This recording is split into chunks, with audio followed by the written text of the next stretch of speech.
Ô, Vitor, como é que Vamos tudo lá, bem? sua bênção, meu pai, sua bênção. Que o Pai te abençoe, a bênção. Como está você? Tudo em Meu pai lhe ordem? abençoe, tudo em ordem, tudo em ordem.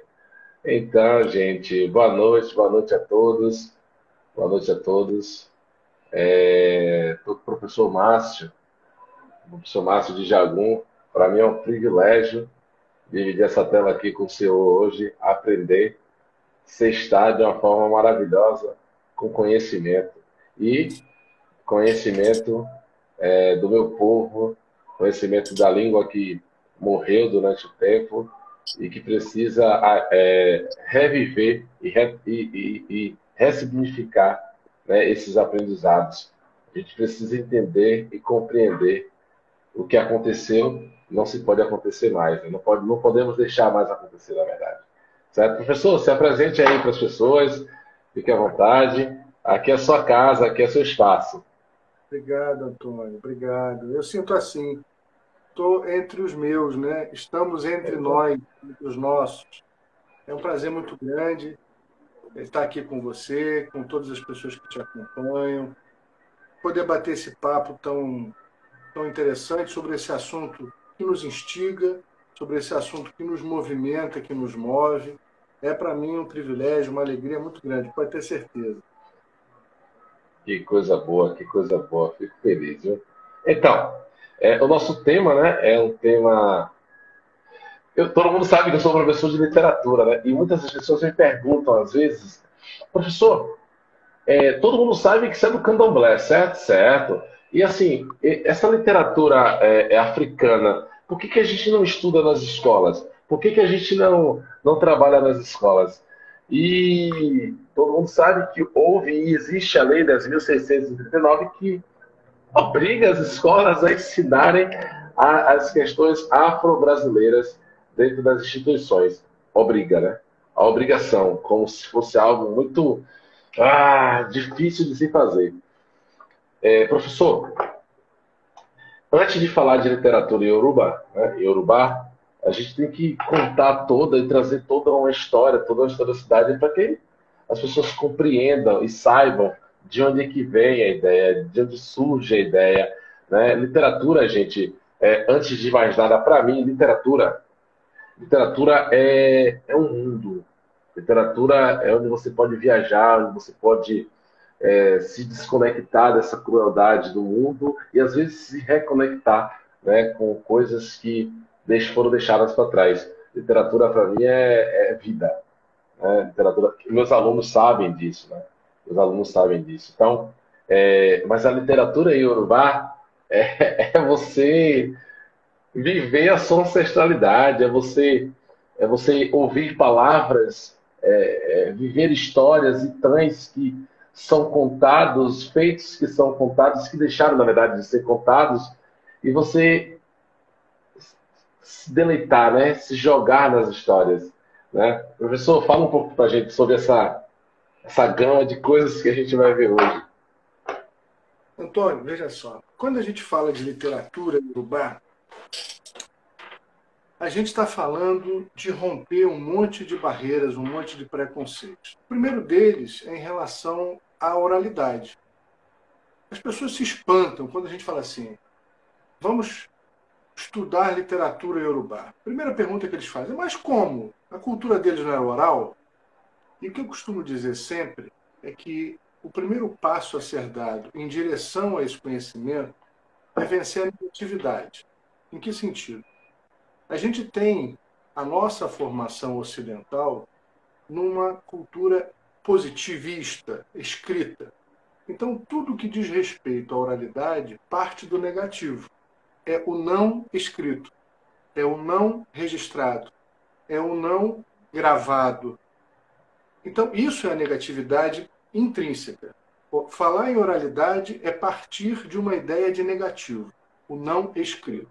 Só que o sistema da oralidade ele é calcado numa filosofia diferente, numa cultura diferente, numa relação com o tempo diferente, numa relação com a natureza diferente. Ou seja, é um outro sistema. Não dá para comparar. Até porque, se a gente for comparar, a gente vai estar juntando peças que não encaixam. Veja só, no nosso sistema ocidentalizado, que é calcado numa cultura escrita, num registro escrito, numa transmissão escrita de memória, de saberes, a gente parte do pressuposto que são os registros o que há de mais importante. Então, toda a construção da nossa relação jurídica, social, educacional, está estabelecida assim, né? O livro é o que é de mais importante, o arquivo é o que tem de mais importante, a biblioteca é o que tem de mais importante, o documento assinado é o que há de mais importante, o contrato é o mais importante, não é verdade? No outro sistema, tudo é estabelecido para a palavra. Isso começa de um conceito, eu diria, filosófico, mais até do que espiritual. Um conceito filosófico. Para esses homens e mulheres, os yorubais, por exemplo, a relação que eles tinham com Deus, com o Criador, começa com o sopro divino. Eles acreditam que foi através de um sopro de vida que as nossas existências foram animadas. Então, todas as vezes, Antônio, que você fala, que eu falo, a gente emite o hálito e junto com ele vai uma partícula desse Criador. A palavra, portanto, é filosoficamente divina, encantada. Por isso a palavra tem axé. Então, toda a estrutura desse sistema da oralidade começa com uma relação entre os seres e o Criador. Essa é a estrutura. A palavra é a estrutura. E como é que essa palavra, então, funciona? No cotidiano, na educação, no direito, na transmissão dos saberes, na garantia da memória. Toda uma estrutura é montada em função da palavra. Nas culturas banto ou bantófonas, né, existiam os chamados griots. Na cultura iorubá existia uma figura chamada Akauê. O Akauê era o contador das histórias. Era o sujeito treinado, habilitado para ser o transmissor dessa memória. Eles recebiam treinamento. Eles tinham prazo para aposentadoria. Olha que curioso, né? Porque como a palavra e o corpo são dois elementos que convergem, né? A palavra que é emitida pelo hálito e o corpo que guarda essas memórias, que registra essas memórias, a gente não podia correr o risco que esse corpo ou essa palavra fossem perdidos na operação. Então tinha um prazo para aposentadoria. E outros Akauê eram formados. Né? Olha a transmissão, o preparo das novas gerações. Portanto, eles eram treinados para que as palavras não fossem deturpadas de acordo com o que eles achavam. O registro era muito bem, estrategicamente resguardado, protegido e transmitido. Então, toda essa sistemática se dá com essa relação de memória e de tempo. Né? Eu digo sempre, não há como pensar o sistema da oralidade sem pensar o tempo. Por quê? Porque como essa cultura tem uma relação com o ancestral, o tempo passado não ficou para trás. O tempo passado, sincrônico, está aqui no presente. Exatamente. Estou falando das memórias de alguém que se foi, que se acabou, que morreu. Não. Eu estou falando das memórias do meu antepassado, do seu antepassado, que está aqui agora. Me inspirando, me orientando, conversando com a gente. É possível dançar com essa memória. Você é Ogã, você canta, você dança, você invoca seres do passado para estarem com a gente no presente. Esses caras são os caras especiais. Que coisa. Consegue um negócio, né, extraordinário, né? É uma passada no tempo. Então, tempo, memória, história começam a formar uma literatura. O segundo passo para a gente entender essa literatura é compreender que nem toda literatura precisa ser escrita. Isso é vencer um segundo preconceito, né? Porque a gente raciocina. com a cabeça do Ocidente, o registro escrito na transmissão oral, etc. e tal. Então, pensar numa literatura não escrita é um outro passo. Mas como assim uma literatura não escrita? Olha, se a base desse sistema é a oralidade, a educação se faz através da palavra, não através dos cadernos. O caderno é o corpo. É no corpo que essas anotações vão sendo feitas ao longo do tempo. A escola não tem paredes, não tem teto, não tem limitação geográfica. Essa relação com a natureza não caberia dentro de uma escola. Aliás, nós é que estamos inseridos nessa grande escola que é a natureza. Aonde tiver possibilidade de tocar uma planta, onde tiver a possibilidade de mergulhar na água, onde tiver a possibilidade de pisar na terra, onde tiver a possibilidade de sentir o vento no corpo, tem um lugar de aprender. Bem bucólico isso, né? Esse é bucólico demais, é. Mas essa é a relação que se propõe nessa estrutura, nesse sistema. É preciso entender essa relação diferente com a natureza. Olha, comparativamente, né, sem querer comparar, mas observando os sistemas diferentes, a gente nota que aqui no Ocidente, quanto mais a gente se torna civilizado, mais a gente se distancia da natureza. Não é isso? A gente vai cortando as árvores, a gente vai canalizando os rios, a gente vai se incomodando com as plantas, com a natureza. A natureza incomoda o modernismo, a urbanização, o avanço. Olha que deturpada é essa relação. No sistema iorubá, não. A natureza é parte central dessa relação. Sem a natureza, a gente não aprende. Note que... Só um adendo, professor. Eu costumo dizer, né, que a literatura europeia, ela cata isso da gente. Ela cata isso da gente ali no século XVIII, quando chega no arcadismo, que é essa parte meio bucólica, né, que eles vão trazer as Arcádias Lusitanas, e isso, lá nas Arcádias Lusitanas, é muito parecido com o que já é nosso, né, com essa ideia, a natureza, né? Eles trazem para a literatura eurocêntrica. Realmente...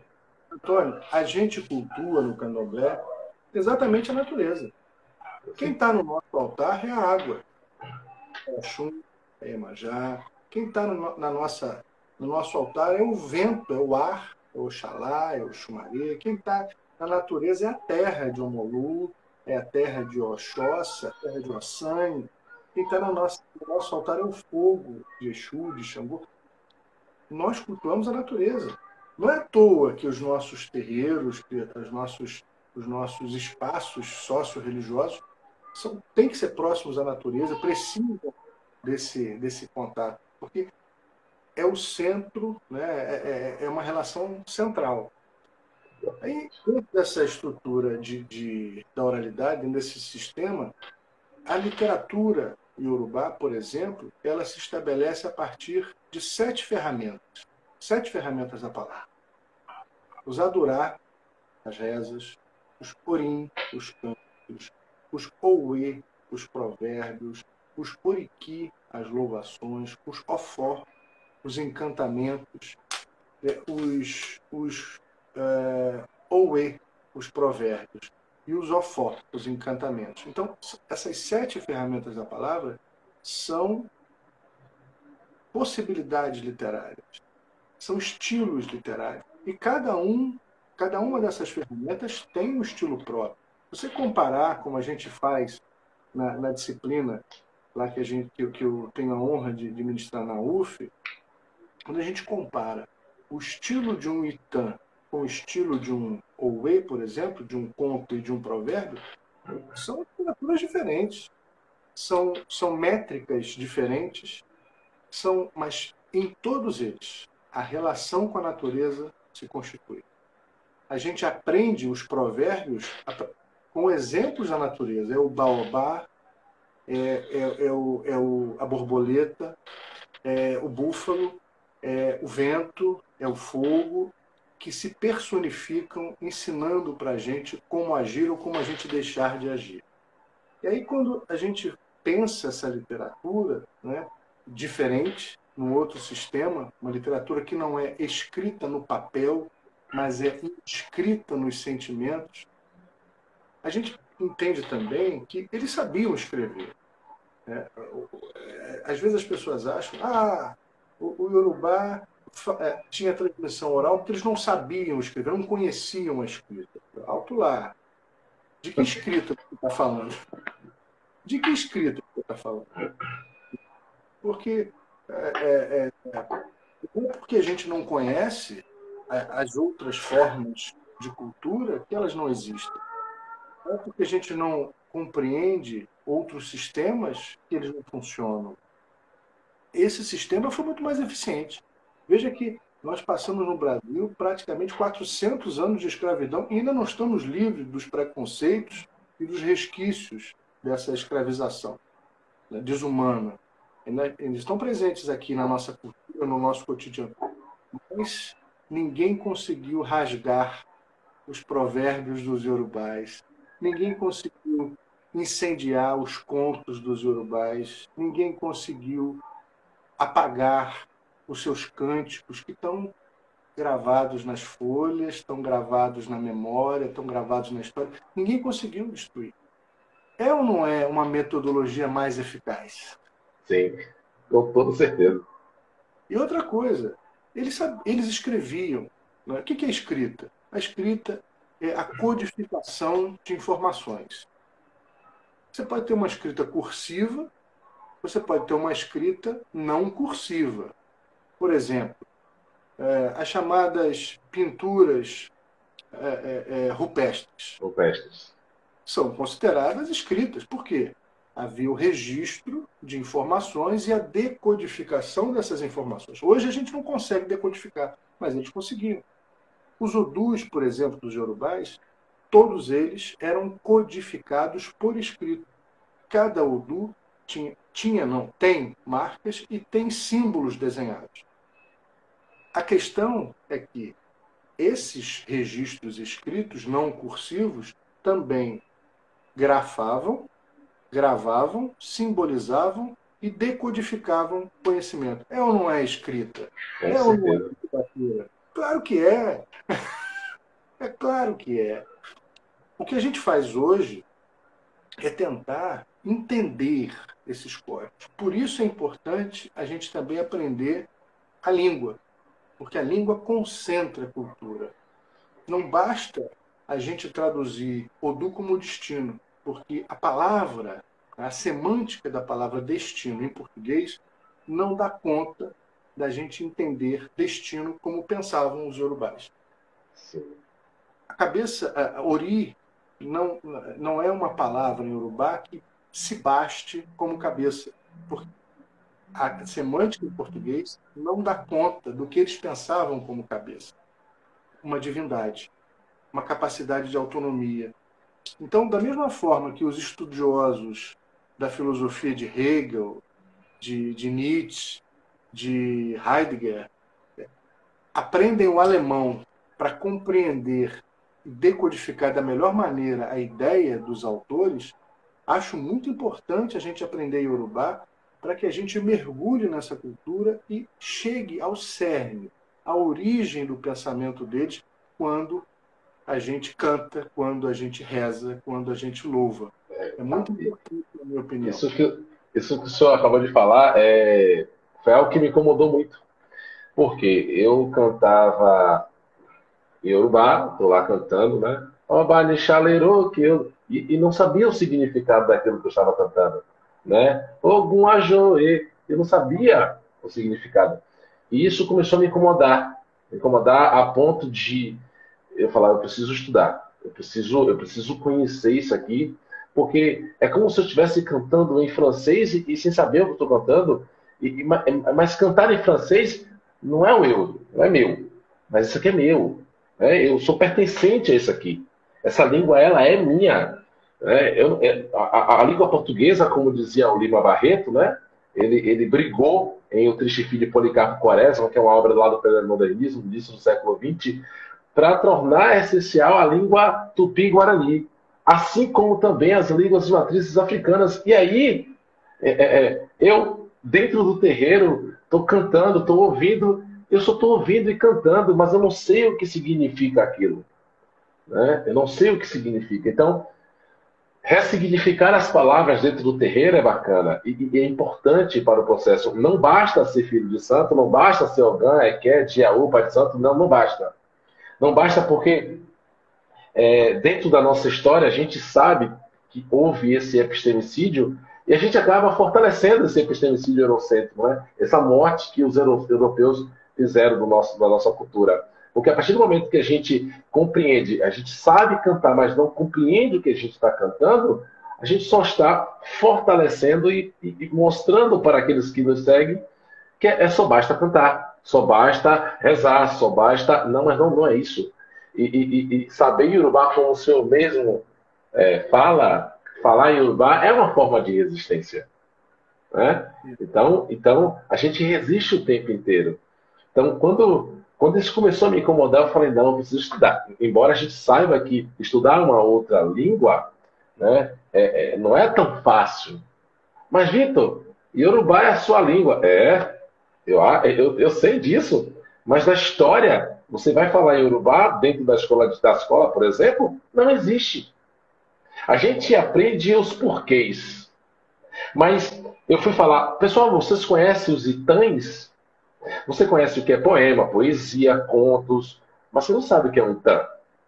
E quando você fala para o aluno na sala de aula, vamos estudar aqui um Itã, o aluno fala, o que é Itã? Não, aqui é uma história de um orixá. Está repreendido, professor. Entendeu? Então, quando essa descolonização, né, descolonizar o pensamento e o conhecimento, ele é importante, inclusive dentro do terreiro. Né? O Pai Sidney, ele diz, o senhor conhece o Pai Sidney, ele escreveu, né, que o racismo de terreiro, e a gente sabe, dentro daquela obra, o que é de fato, né, primordial para o crescimento da nossa religião. Sobretudo no momento que a gente vive. Né? Esse momento que a gente vive, atual, é um momento que a gente precisa entender os conceitos, né? Como o senhor bem falou, da questão do Odum, da questão do Ori, porque não se dá na palavra, na gênese da palavra, o significado em português, a importância, a verdadeira importância dela. Né? É importante demais isso, é intrigante. E você veja só como é importante também, sabe, Vitor, a gente compreender esses estilos literários. Outro dia eu conversava a respeito disso. Veja, é fundamental que a gente transmita os nossos conhecimentos, a nossa memória, a nossa história, através dos Itã. É fundamental. Mas o Itã é uma figura literária, é um estilo literário que pertence a um outro sistema de conhecimento. Não dá para pegar um Itã e contar para uma criança como se fosse a história da Chapeuzinho Vermelho. Sim. Não é a mesma coisa. A gente precisa fazer isso, mas a gente precisa mergulhar nesse sistema, entender esse sistema e trazê-lo para a nossa realidade, para o nosso cotidiano. Se a gente contar certos Itãs, como se conta a história da Chapeuzinho Vermelho, do Pinóquio, do Lobo Mau, as pessoas vão se chocar, não vão entender. Porque a própria tradução, o próprio resgate semântico, o próprio resgate de entendimento daquelas circunstâncias que eram narradas diferem muito do nosso sistema ocidental. Então a gente precisa fazer, mais do que uma tradução, uma transcrição contextualizada. Como se diz tecnicamente, né? A gente tem que entender a semiótica, né? Entender, fazer um estudo dos símbolos, fazer um estudo, como se diz tecnicamente, hermenêutico, contextualizado daquela cultura, trazendo para essa cultura. Não dá para traduzir ingeniar, por exemplo, como punição. porque a ideia de punição que os yorubás tinham não era uma ideia de punição judaico-cristã. É uma deformidade fazer isso. É uma agressão à língua, é uma agressão à cultura. A gente precisa ter esses cuidados. O Yorubá é uma língua muito delicada. E toda língua, ela reflete muito o que pensa o seu falante. Essa teoria não é minha, é a chamada teoria Wolff-Sapir, né, dos linguistas e tal. Então, a língua reflete o falante. Como eu disse, a relação do Yorubá com o tempo é diferente. Não por acaso, os verbos em Yorubá não têm tempo. Eles não são conjugados. Né? Não tem tempo. Olha que bacana isso. Né? A gente precisa ter uma noção, uma interlocução muito conectada com a outra pessoa para que ela entenda o que eu quero dizer e eu veja nos olhos dela se ela está me entendendo. O tempo na língua é marcado diferente. Né? É uma língua que tem tudo a ver com aquele sistema, com aquela relação com a natureza, com aquela relação com os interlocutores. Enfim, é papo para mais de metro, né, Vitor? Com certeza, com certeza. Professor, é importante também a gente falar um pouco, sobretudo, quando a gente fala de Yoruba, quando a gente fala, na verdade, de qualquer cultura que venha de matrizes africanas, né, qualquer coisa que venha das matrizes africanas, a nossa sociedade ela tende, porque vivemos em um país que é laico, católico, né, e sabe o que me deixa mais irritado? E aí é bem clichê o que eu vou falar agora, né? Bom, existe dentro de várias situações uma que me deixa muito intrigado, né? E eu não concordo, porque se falar em Urubá é resistência, e a gente hoje fala português, mas não fala nem Yoruba, nem Banto, nem Queto, e nem Tupi, nem Guarani. Né? O Gabriel Nascimento ele escreveu um livro chamado Epistemicídio Linguístico, né? Onde ele traz essa questão da morte desse conhecimento de todas as nossas línguas, embora a gente saiba que tem algumas palavras que falamos que deriva da linguagem africana e tupi-guarani, certo? E isso me incomoda como literato. Veja, até o século XIX, eu nunca vi um negro na literatura. Quiçá uma palavra em Urubá. E aí eu tenho, no século XIX, a primeira negra literária, que é a Maria Firmina. Eu vou fazendo essas comparações, professor, porque para eu me colocar no tempo, né? A gente fala de Urubá, mas a gente fala também dessa literatura que aqui tem um público muito misturado. E eu estou falando do povo negro, né? Oriundo dos reinos africanos, e que um país que foi construído pelo povo preto, que não deixaram nem a nossa língua chegar aqui. Nem a nossa língua chegar. E isso me incomoda muito. Me incomoda muito, porque aí eu volto para a questão da minha inquietação dentro do terreiro. Quando eu pergunto aos iaôs, e eles não sabem. Eles não sabem. E o espaço, o terreiro, ele tem que se tornar um espaço cultural de ensino-aprendizado para que todos aqueles que estão ali e depois eles reverberem isso para todos os que escutem lá fora. Porque é importante essa dialética, né? essa questão dentro do nosso espaço. Então, essa discussão, por exemplo, aqui agora, se torna um documento, né, que ficará eternizada, e eu aqui sugando muito do senhor, porque tem coisas que o senhor falou aqui que vai ficar e eu vou levar para a sala de aula. Entende? Então, nós temos esse desafio, né, de perpetuar a linguagem Urubá nessa questão, como o senhor disse, né, não só da tradução em português, mas levar a discussão um pouco mais à gênese, essa gênese, vou colocar essa palavra pobre, porque é uma gênese pobre, porque os nossos ancestrais, eles são tão ricos, que eles deixaram para a gente, só que muitos de nós não sabemos de fato ainda o que eles queriam. Na verdade, o que eles querem, né? Porque o verbo, assim como o verbo não tem tempo, os ancestrais também não têm tempo, porque tanto eu quanto o senhor, tanto quantos que estão aqui, são ancestrais. Ancestrais presentes, né? Vitor, eu vou lhe falar uma coisa. O Awo, o segredo, ele está posto. Tudo que Orunmilá, tudo que a sabedoria tinha para nos ensinar, está posto aqui no Aie. Tudo que o Batalá poderia criar, tudo que o Duduá poderia criar, foi criado. O segredo está em acessar o conhecimento. Acessar o conhecimento é se dispor, é encontrar as senhas. Quando a gente estuda o Yorubá, quando a gente aprende como eles pensavam, é como se a gente estivesse encontrando as senhas, abrindo esses cofres, abrindo esses baús de conhecimento. E aí a gente começa a mergulhar de corpo inteiro nessa sabedoria, nessa cultura, nessa diversidade que está tão próxima de nós, mas que às vezes a gente repete, mas não consegue acessar. Então eu acho sempre muito importante que a gente possa se dispor a isso.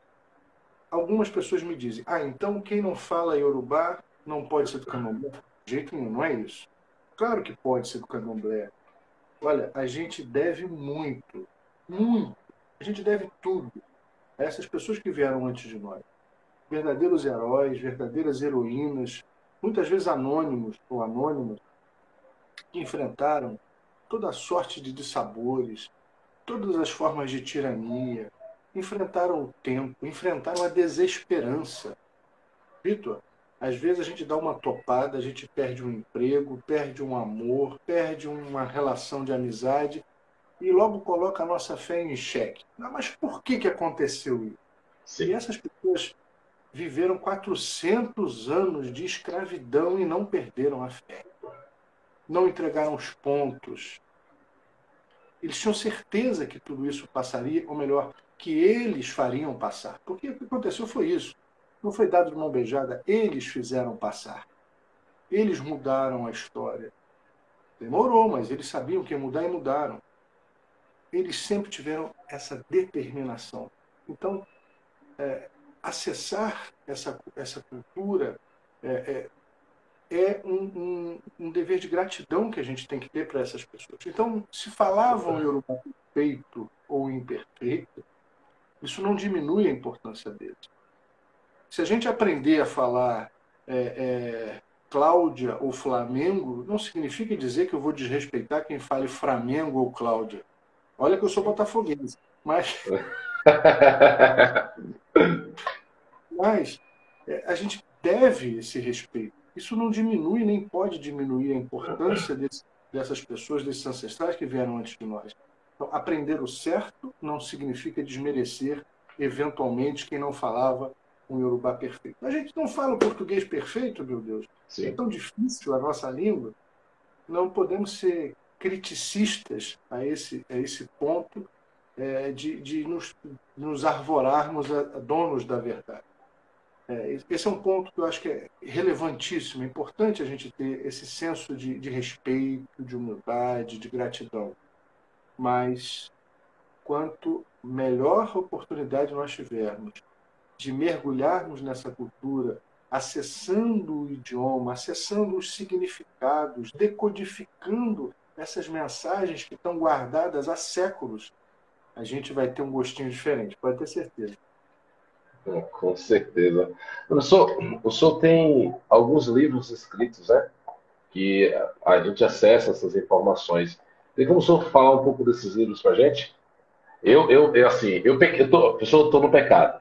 Estou no pecado. Quer dizer, pecado, não vou usar essa palavra pecado, não. Estou na falha porque eu não li seus livros, mas com certeza, né, eu estou curioso para para ler e mais tarde sou a visão de posso comprar, tal, porque eu preciso ler porque é mais informações, são mais informações e a gente precisa se energizar dessas coisas, né? Vitor, eu te agradeço pelo interesse, fico feliz por isso, espero que você goste, não se decepcione depois. Mas, olha, eu acho importante, né? Eu vou lhe falar uma coisa. Há muitos anos atrás, eu conversei com a saudosa mãe Estela de Oxóssi, do Porfonjá, e estava fazendo uma entrevista com ela, e tinha uma pergunta que eu não podia deixar de fazer. Era uma pergunta delicada, né? Se chegar para a mãe Estela de Oxóssi e perguntar certas coisas é complicado, porque, enfim.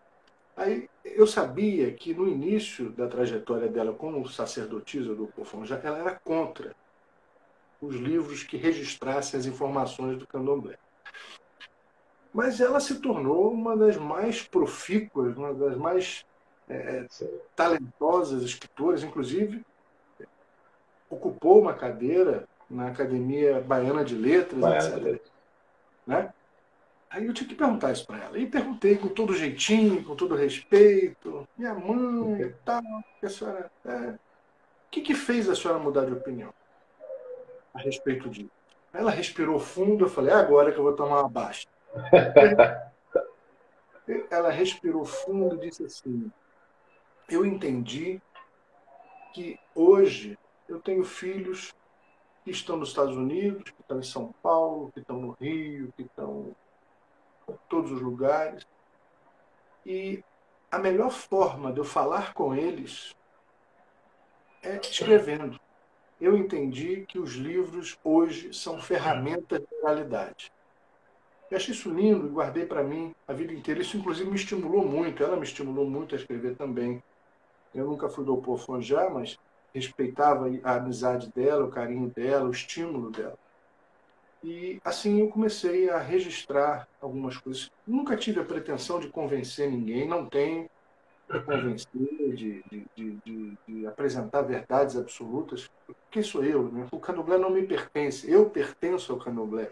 Eu sou devedor dessas pessoas que vieram antes de mim, desses negros, dessas negras que me acolheram com todo carinho. E o melhor que eu posso fazer, a única coisa que eu posso fazer é honrar essa confiança, essa gentileza, fazendo um pouquinho diante de tanto que eles fizeram.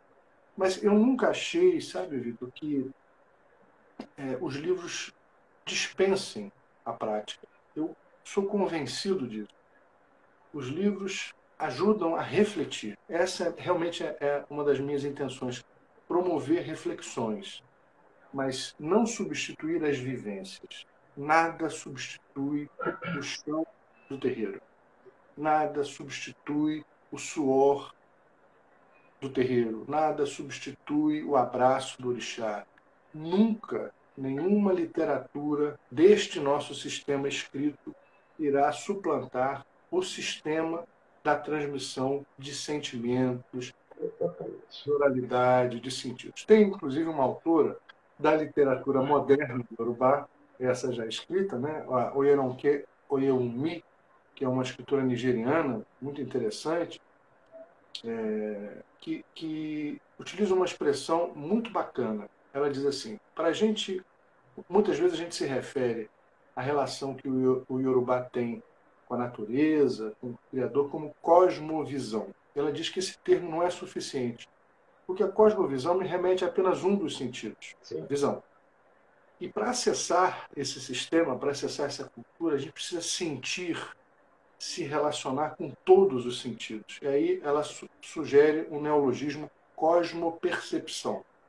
Então, acho bacana que nessa cosmopercepção a gente precisa se conectar com tudo, com o corpo, com a pele, com a audição, com o cheiro do dendê, com o gosto, né, com o olhar, com tudo.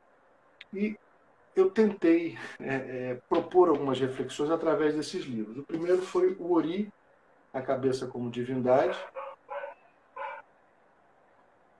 A gente fala do sistema de pensamento iorubá, né? A cabeça enquanto uma divindade, a cabeça enquanto autonomia, E é uma visão absolutamente, uma visão, não, uma cosmopercepção absolutamente moderna, porque nessa religião, ao contrário das referências hegemônicas que a gente tem, Deus não quer, o Criador não quer nos podar, não quer nos controlar. Pelo contrário, ele nos Nunca quis, oferece. né? Isso é do cacete, né? Vamos falar a verdade? É um negócio assim, para pensar. É um Deus que oferece para a gente as rédeas da nossa vida, que não impõe o nosso destino. É um parâmetro de Criador que a gente não conhece no Ocidente. Né? Aí, depois saiu o dicionário Urubá, né? O vocabulário temático do candomblé. Esse que arrancou meus últimos fios de cabelo. Bom, então, eu vou. Esse aí eu vou levar lá pro terreiro, vou deixar lá, vai ser um Alcorão. Vai ser lá, vai ser para que a galera precisa entender. Tem coisas que a gente fala dentro do terreiro que as pessoas precisam compreender o seu significado. Isso aí eu vou levar, vou deixar lá perto da Tabac, fala, deixa aí, é só acessar. O que eu tentei. Então, nós temos ótimos dicionários, não há dúvida. Aliás, ninguém inventa nada, né? Nós somos elos de uma grande corrente. Para eu poder ter escrito isso, outros vieram antes de mim e espero que venham outros depois de mim. Mas o que eu procurei fazer nesse livro foi não apenas uma tradução semântica, foi exatamente isso que a gente está conversando, uma tradução contextualizada. Uma tradução contextualizada dentro do candomblé. O que essas palavras significam ou devem significar desde a sua matriz até a nossa tradição. Depois veio esse aqui, o Euê, A Chave do Portal. É um livro em que a gente fala não apenas do uso das ervas, mas também da noção de saúde, da noção de doença, da filosofia dos Yorubais acerca da harmonização entre os dois corpos, o Ará, o corpo físico, e o Eniquedi, o corpo emocional, o corpo espiritual. Aí depois veio esse aqui, o Candomblé em Tempos de Crise. Eu escrevi ano passado, já em plena pandemia, pensando o Candomblé antes, durante e depois da pandemia. Então são reflexões acerca dos impactos da pandemia, da noção de Deus, onde Deus está diante disso tudo. E os deuses da saúde e da doença. Né? Como o candomblé sobreviveu às outras pandemias do passado. E que mudanças nós estamos tendo hoje e, eventualmente, o candomblé do futuro. Então, são reflexões nesse livro aqui, o Candomblé em Tempos de Crise. E o bebezinho é um có iorubá que fala sobre a gramática, a fonética e a gramática iorubá. Então tem exercícios, tem um caderno de respostas, né, para facilitar o estudo em casa. E esse título, né, um có é um verbo iorubá. A gente conversava hoje mais cedo, né, sobre aprender e ensinar. Có é um verbo iorubá que quer dizer ao mesmo tempo. É um verbo polissêmico, tem mais de uma semântica, mais de um significado. Quer dizer aprender e ensinar ao mesmo tempo. Para eles, esse é um movimento único. É impossível ensinar sem aprender e impossível aprender sem ensinar. Essa letrinha N aqui é uma marcação de tempo, no sentido de que a gente está aprendendo, no gerúndio, aprendendo Yorubá. E esse ano ainda sai o livro chamado A Sala de Aula Não Cabe no Mundo, compreendendo a anagologia iorubá e suas metodologias singulares, que é um livro sobre exatamente isso que a gente está falando, a metodologia de ensino dos iorubás. Como os iorubás pensam a educação e como eles colocaram em prática, ao longo desses milhares de anos, um sistema educacional diferente do nosso. Então, quando o senhor traz, né, assim, essas literaturas em urubais, são essas literaturas que daqui a um tempo elas estarão dentro das escolas. certo? Obviamente que a gente precisa de uma base para que a gente ensine aos professores a ensinar os iorubais, né? Mas a gente sabe que a gente vai sofrer, a gente vai sofrer, porque mesmo em formação pedagógica, quando eu cito ou eu falo sobre algumas questões voltadas às matrizes africanas, eu vejo também, não somente na sala de aula com os alunos, mas também na sala com professores, o entortar a boca, né? Isso me incomoda porque se o professor, que é o mentor, que é o cabeça, que é a pessoa que está à frente e que vai ajudar o ensino-aprendizado daquele adolescente, daquela criança, e ele entorta a boca, vai ficar difícil para a gente transpor isso para dentro da sala de aula.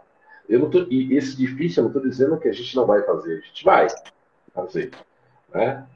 Acredito que nas faculdades onde o senhor já passou, obviamente isso leva todas as suas literaturas, essa bagagem maravilhosa que você tem de literatura, né? E as pessoas conhecem o pai Márcio, conhecem o professor Márcio através dessa literatura, né? Eu vim pela história que eu ouvi do pai Márcio, né, de Jagunço. Então, eu penso que a gente precisa não somente perfurar os problemas que vamos enfrentar socialmente com os alunos, com essa sociedade que é preconceituosa, racista, machista, intolerante, né? A gente tem que levar agora para um outro ambiente, que é o ambiente acadêmico. E aí a gente sabe, professor, que o ambiente acadêmico, ele é um ambiente extremamente intolerante. Veja, eu moro em Salvador, né? Salvador, Bahia. A cidade, a capital mais preta fora do continente africano, né? É aqui, né? Mas veja, é, por incrível que pareça, não é aqui em Salvador, Bahia, que tem a maior quantidade de terreiros de candomblé. Não é aqui, certo? E, todavia, entretanto, portanto, a gente pensa assim, mas Salvador, pensa em africanidade. Pensa em Salvador, pensa em candomblé. Pensa em Salvador, pensa em toque de atabaque. É impressionante. Sai de Salvador, eu já ouvi isso fora, viu? Sai de Salvador, você é macumbeiro? Ah, eu macumbeiro? Não, eu sou candomblessista. Eu sou candomblessista. Eu sou de religiões de matrizes africanas. Ah, tá. Tá. E você? Você é o quê? Você. Sabe? Então, é a mesma coisa que o africano, quando chega aqui, as pessoas perguntam: você é africano? Fica parecendo que o cara que é africano, ali, a África é um país só. Sabe? E esquece que são 54 países e tal. Bom, o senhor já foi à África, certo? O senhor já foi à África. Então, essa diferença que a gente tem do.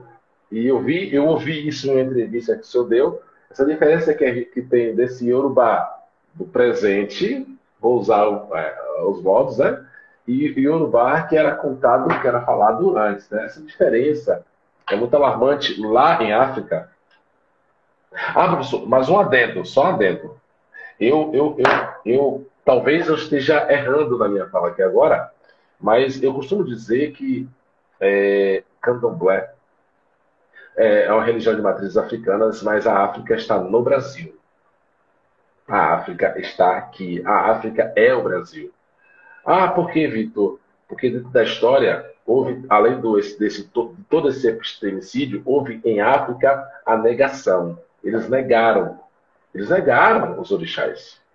E aí a gente sabe que tem orixás que deixaram de ser cultuados aqui no Brasil. E eu posso também estar falando de forma muito imatura, né?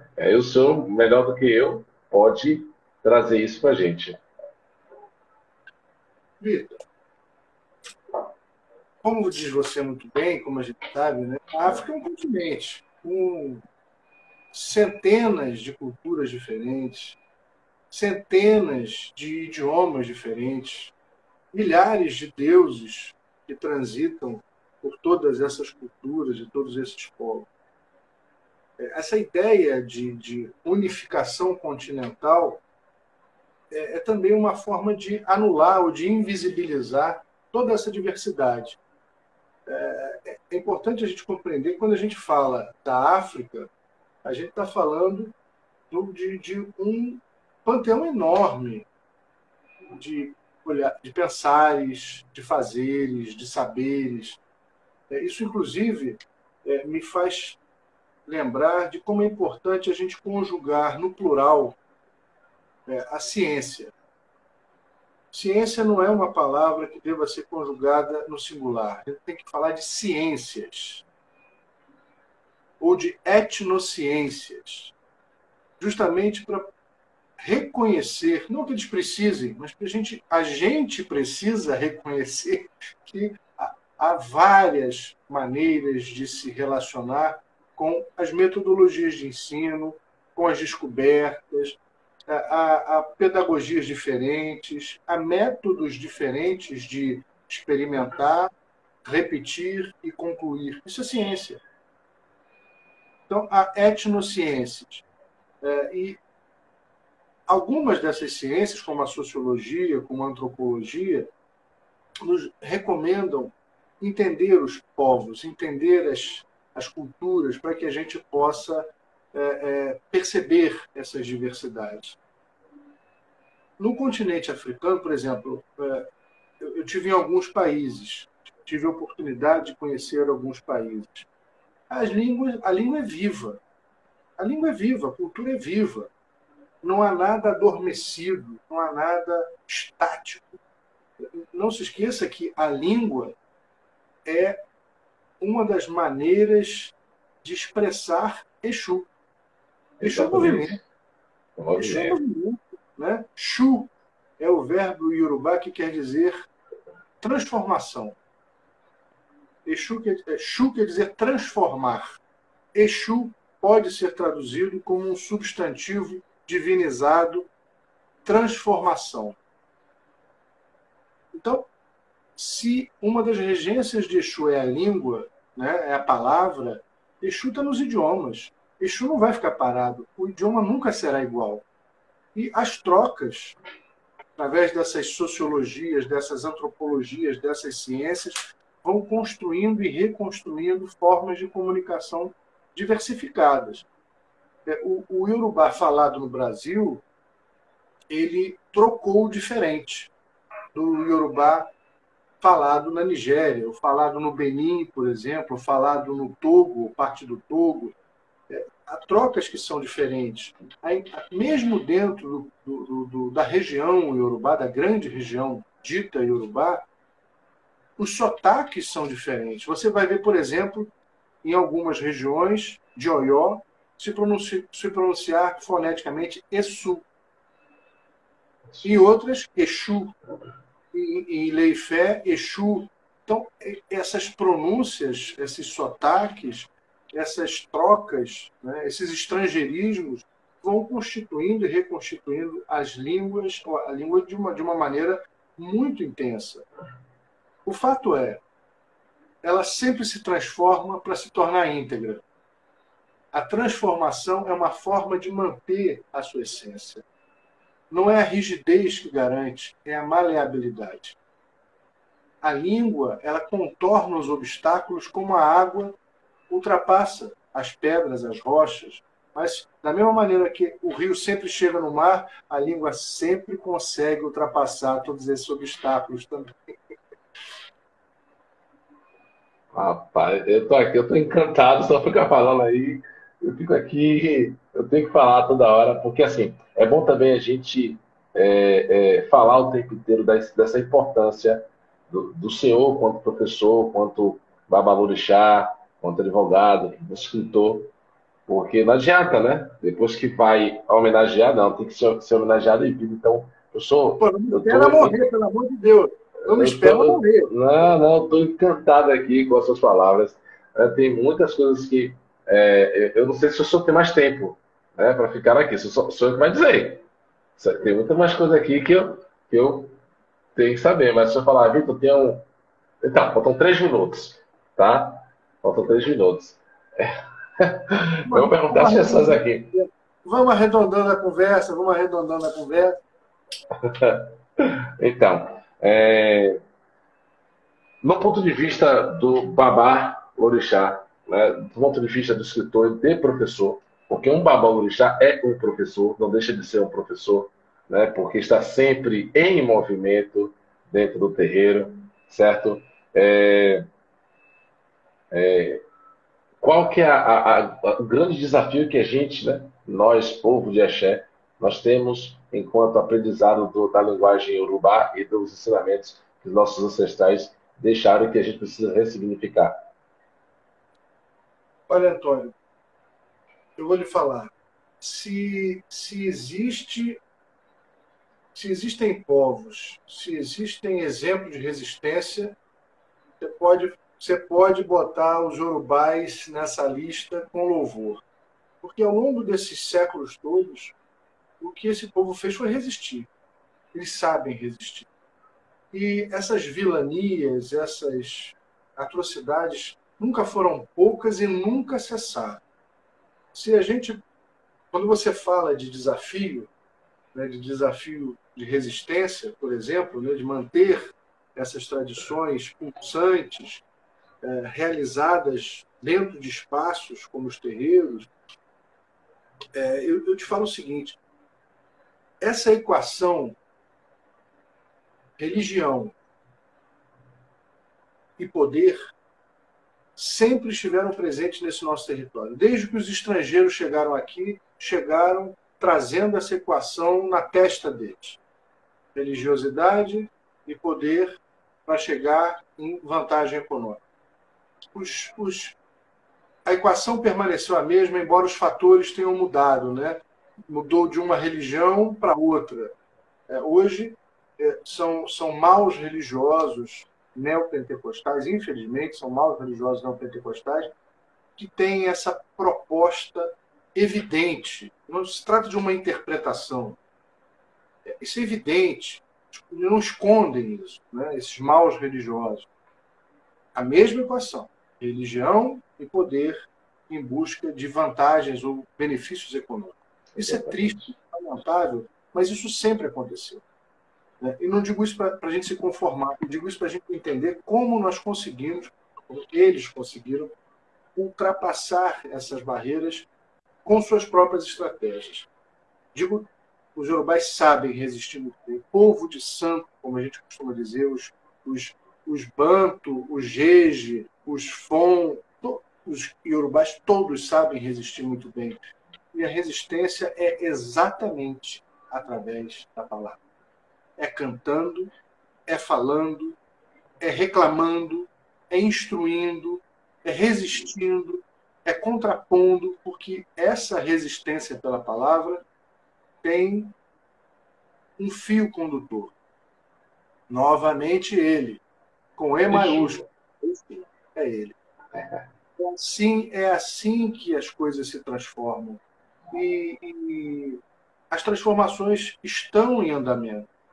São poucas, né, para tanto tempo, mas estão acontecendo. Eu vejo hoje o povo de santo com mais acesso a ambientes do saber, isso é muito importante, isso é estrategicamente importante.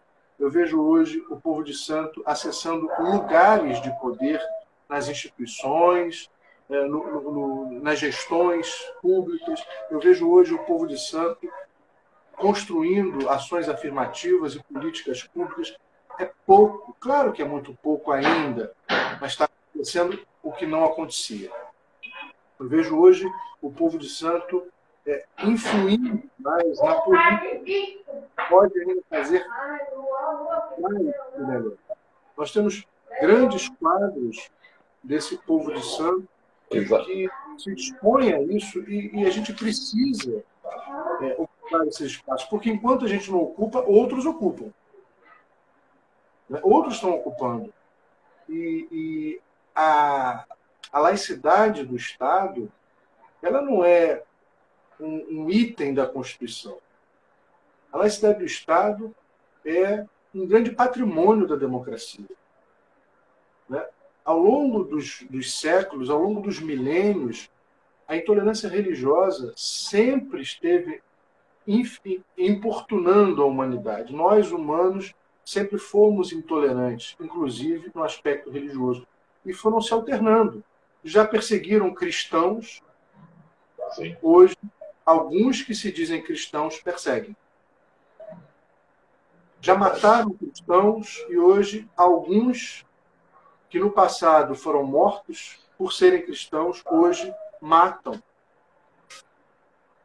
Né? A intolerância religiosa tem produzido vítimas fatais. A intolerância religiosa está incendiando, está agredindo, está matando. A gente precisa ocupar esses espaços. Nós temos gente que se dispõe a isso, gente nossa que precisa ser empoderada pelo voto. Né? A gente precisa resistir também nesses espaços. Acho que estamos andando, caminhando devagar, mas estamos caminhando. Estamos caminhando. Eu sou esperançoso.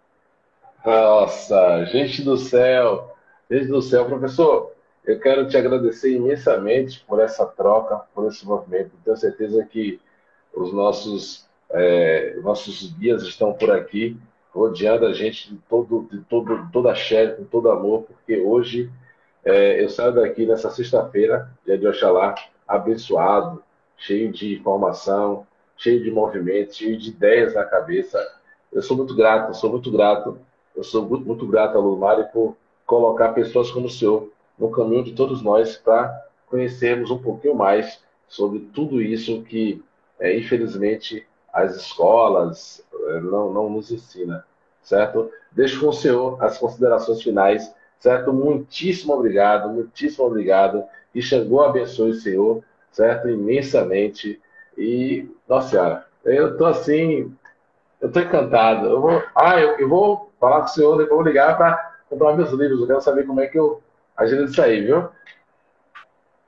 Antônio, mais uma vez eu quero te agradecer. Eu que te agradeço a você, a todas as pessoas que estão nos acompanhando, pela paciência, pela gentileza, pelo carinho.